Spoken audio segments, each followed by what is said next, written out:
Valiant Smashers releases on November 17th. Like its predecessor, Wild Survivors, this set features one new strategy that will see a decent amount of competitive play, and two that I think are part of some elaborate bit. Here's everything you need to know. Angelo and Demono Val Monica can each pitch another card from hand to set themselves in the scale and place the other scale from deck. While you have the opposite type in the scale, they each get resonance counters when you gain life points or take effect damage respectively. Angelo link summons a Val Monica when your opponent attacks, Demono lowers the opposing monster's attack points, and during the turn they were summoned can banish a Val Monica back row from graveyard to apply either the life gain or damage inflicting effect. The spells each have an effect that gain 500 and an effect that burns you for 500 that you pick between, but if you don't have a Val Monica on the scale, your opponent gets to pick for you. Celta either gains and cycles a card to the bottom to draw 2, or takes 500 to search a Val Monica back row. Versace either digs until you hit a Val Monica card, or mills whichever one you want. And Intonaire either lets your opponent pick a monster in your graveyard for you to summon, or adds a level 4 from graveyard to hand. The field spell searches a monster on activation, daring today, aren't we? And when exactly the third resonance counter is placed on a scale, steals an opponent's monster for the turn. The traps also have 2 effects, but you always get to pick, and get both if you control one of the link monsters. Chosen Melody makes your Val Monicas untargetable and negates the effects of a monster, and Followed Rhythm is Dust Tornado and Compulse, none of these effects targeting by the way, that's kind of interesting. The link monsters both require any one effect monster, but can only be summoned if you have the correct Val Monica in scale with at least 3 counters. Zebufera can protect itself from destruction by removing 3 resonance counters from your field,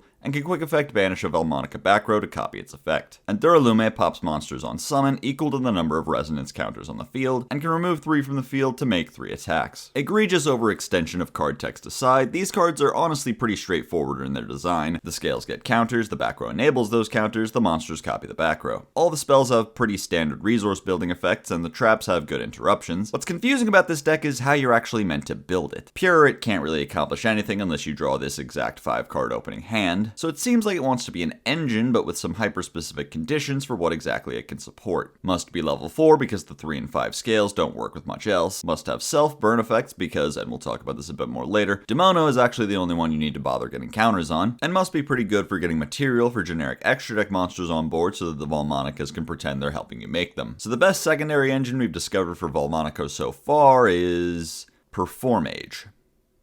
Is this a fucking joke? The only take on the deck I've really seen is to use mill tools like a Shizu to try and get Val Monica spells in your graveyard for your monsters to copy, while also trying to hit things like Trick Clown and Damage Juggler, all with the intent of getting a few more resources and counters on Demono and the scale. You can even do things like use the Val Monica effects in hand to pitch a Kelbeck or a Guido to set scales and then mill 5. One weird one was using Visas Samsara to make Black Feathered Dark Rage Dragon, which mills 5 whenever you take damage so it fits right into the deck, and then can overlay with Vicious Astrolaud for the zombie vampire. What exactly is this accomplishing? Whole concept has shades of someone tried to draw Tearlament from memory, and flat out none of those engines will do anything if you don't draw one of the Val Monica monsters. Nothing about the archetype prescribes deep milling, and as such no amount of it will get you to your engine if you don't open it. You have 10 chances to see one with the field spell and terraforming, but also I forgot to mention you should probably open 2 Val Monica monsters because you'll want one to set scales with and one to summon so you can use its copy effect. But also, remember Demono is still the good one because as I alluded to before, there's this odd asymmetric design between the life gain and life loss effects all the way down to the roots. All the effects that lose life are controllable. They get you exactly what you want. Meanwhile, all the life gain effects have some amount of unpredictability to them. Drawing random cards after putting one back, digging for whatever the first Val Monica card you find off the top is, summoning a monster from the graveyard selected by your opponent. Outside of the archetype, cards that gain life and have another upside are less common than ones that burn you. Life gain is still technically seen as an upside of its own, so it's easier to find things you'll get value of in cards that take life. And on top of that, the Val Monica Link monster you want to make on turn 1, Zebufera, only asks that you have 3 counters on Demono, while Angelo's Link is I guess good for turn 3. If they had a better way to quick summon it than the battle trick, it would be pretty good I guess. All of this has resulted in the most commonly seen take on the deck being a deep mill strat, using things like Ishizus and Minerva to try and hit spells that your Val Monicas can copy, and Performages that will put bodies on board with some burn attached. But the best payoff for that sort of strategy is pretty limited. You'll pretty much be aiming for IP Bagusco, with the only unique element being Zebufera with a trap or 2 in the trash to copy. A lot of shaky, inconsistent setup for very limited potential. Where the deck goes from here in terms of future support is beyond me. Making it more generic sounds like a nightmare because then we run into the potential of giving decks a Link 1 that says any effect monster. Maybe they just lean into the Performage angle and print a Val Monica spell that's just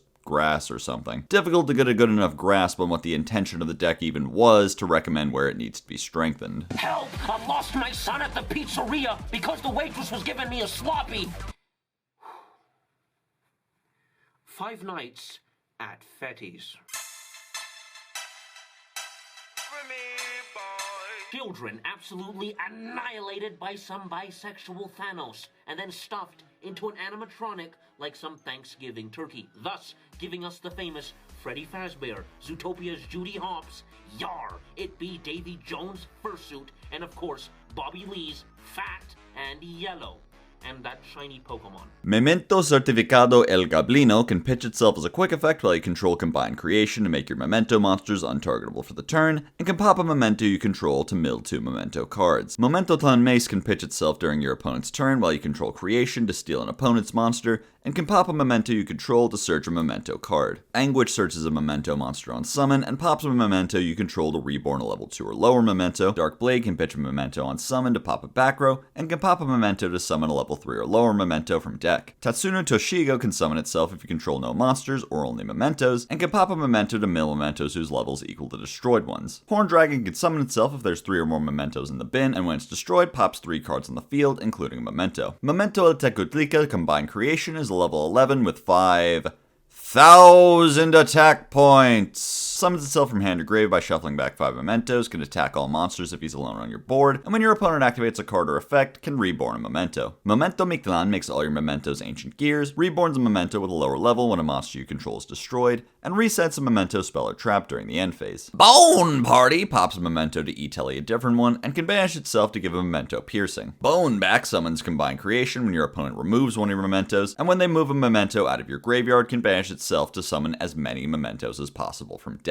Fracture Dance pops a card if you control Memento, 2 if you control Combined Creation, and also has a battle trick in graveyard, and Cranium Burst forces your opponent to attack your biggest Memento, and once per chain negates a monster effect by cutting Combined Creation's attack by 1,000. These cards form the backbone of a pretty cool new mid-range strategy with some cool proprietary points of interaction. Starting from just Anguish and the field spell, you can combo into a board with Creation backed up by one of the traps, and Mace in hand for a quick steal. Because Cranium isn't once per turn, its Apollo-like effect is only limited by the 5 increments of 1,000 Creation stats can be docked by. If you have enough extension to leave up Horn Dragon, Fracture Dance can turn into 3 pops with its float effect. Also, if you have enough extra gas to get 5 names in the grave while sparing one of Goblin's mills on one of the traps, Memento Mictlan can reset it, giving you access to both traps instead of just one. Combined Creation's Rescue Ace style effect, giving you a reborn whenever your opponent makes a move, is good for follow-up, so even though he doesn't do much on his own, he's a good body to have to leave on board. And with the deck having an on-theme Lone Fire and Emergency, there's quite a few good ways to get to Anguish. On the other hand, the field spell, which is an equally important piece of the equation, is a little harder to find. Without it, there's no way to convert Tatsu's Mills into an additional summon, leaving you without the ability to use Mace to search the trap. And the only searcher for it in archetype is Mace, so even if you use Bone Party or 1-for-1 to get Mace and search your field spell, you're still missing your 5 negates. Trying to mitigate this problem with other engines is difficult because while the deck isn't necessarily xenophobic, it doesn't really play well with others. All their cards only pop Mementos to do things, in most cases just popping themselves. Because of their tendency to fuck off pretty quickly, they don't stick to the board well enough to help with any sort of extra deck plays. Your best bet is probably to run some unobtrusive engine to play parallel to them. There's also some weird deck building considerations that you have to make when building the deck, even in its pure form. Horn Dragon's interaction with Fracture Dance is strong, but he doesn't do all that much else, so most of the time his use caps out as being a name that can be milled and shuffled back for creation. Boneback is even stranger since it does nothing proactive, but if your opponent plays into it, they pay dearly for it. Nothing says don't Bestial me like a soul charge from deck. But given the deck already struggles with consistency, a bricky one-of whose entire goal is never to have to activate seems like a terrible deck building investment. I think this one has the sort of Rescue Ace vibes of a deck we'll look back on as the most improved out of the class, but for now there's not much to do with Sans Dragon and the Bony Boys. Centurion Primera can summon itself out of the back row while it's treated as a trap, protects high-level Centurions while it's a trap, and on summon searches a Centurion card. The Prime Minister of Canada can hop from front to back row and place another Centurion from deck along with it, but can't be summoned for the rest of the turn,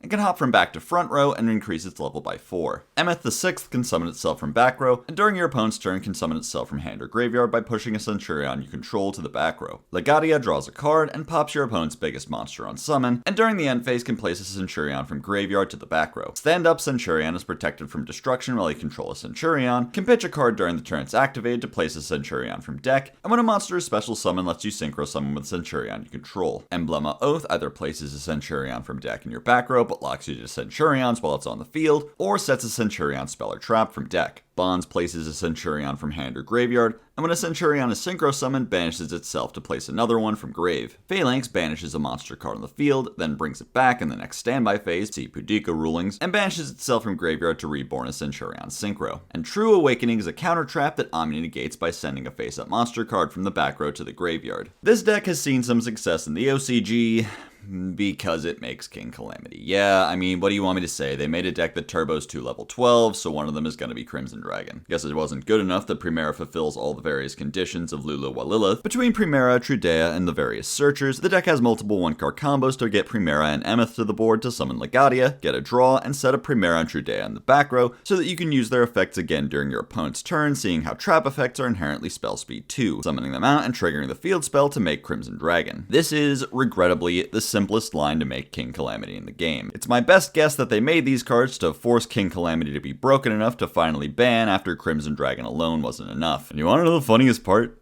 It still kinda isn't. Isn't that fucking crazy? Deck that skips your turn is honestly kinda mid in 2023. Harddrive.com hit my line. Almost would feel bad now if they hit Calamity, cause what exactly is this deck's plan B? Legadia itself is a pretty cool form of disruption, being able to draw and pop if you can resolve the summon effects and the field spell to summon it, and Crimson Dragon can also tag into Cosmic Blazar for, negate. That's a good option to have if you're forced to use Crimson Dragon on Chainlink 2 for some weird reason, since Hot Red would miss timing at that point. There's also Red Supernova Dragon, whose Mass Banish has a bit more potential coverage. Since the deck has sometimes been seen playing Vision Resonator as a tech option to make Baron, you could theoretically slot in Red Zone as a search option for it that can bring back Supernova to be used in additional time. None of that really hits like a good Calamity with a counter trap backing it up to ensure it resolves, though. What has stuck pretty well is the inclusion of the Horus engine. 8-star extenders to sync with Primera can give you the flexibility to use her search on cards like Truth or Phalanx, and their ability to make early negates like Photon Lord insulates you from hand traps. We've still got a couple months before we get Bonfire, which this deck sometimes plays as more ways to find the Pyro type Trudea, but we do have Flame Banshee, so similarly to Vanquish Soul, you can use an engine like Super Heavy to find your starter while leaving the option open to make an early negate instead. Hell, by going through Tilting Entrainment, Waka Ushi alone can even get you to a level 12 synchro, letting you resolve Crimson Dragon on both turns if you also do the full Centurion line. Another cute tech Banshee enables is Agnimal Candle, who will immediately summon himself upon being searched, and gives you an additional level 4 to extend or play through Disruption. But despite all this, the numbers just aren't there in the OCG. They're struggling to even make the pie chart sometimes. It's like Hot Red is just cursed to always be cope no matter how effortless they make it to summon. You'll certainly see a lot more of this deck floating around at events than you'll see the others, and it should be noted that you might also see some amount of the engine as seen in decks like Naturia and Labyrinth in the OCG. Throwing in some amount of 1-card starters for Hot Red into your deck that independently does other things could yield more results than one-tricking Hot Red, but far be it from me to opine as to whether a concise package of 1-card starters has any business being played as an engine in other decks. I'm not mad, I'm actually quite calm right now. I don't feel the need to talk about reprints anymore. There's usually nothing interesting to say beyond this expensive card will be cheaper now. It's important for deconstructing because I like showing how you build with just 3 structure decks, but in most recent sets, the state of reprints has been so lackluster. The Rarity Collection inspires confidence in some respects, being a 79-card set of nothing but banger reprints, but that just makes it more frustrating when we have to endorse sets like Soul Burning Volcano, a set that's half reprints with no reprints. If you're going to show us you have the capacity to make sets that are good instead of bad, forgive me if I ask that you keep making them good. That's my time. This has been Jax LMS of the Curry Bandits. You've been a lovely audience. Enjoy Master Saga.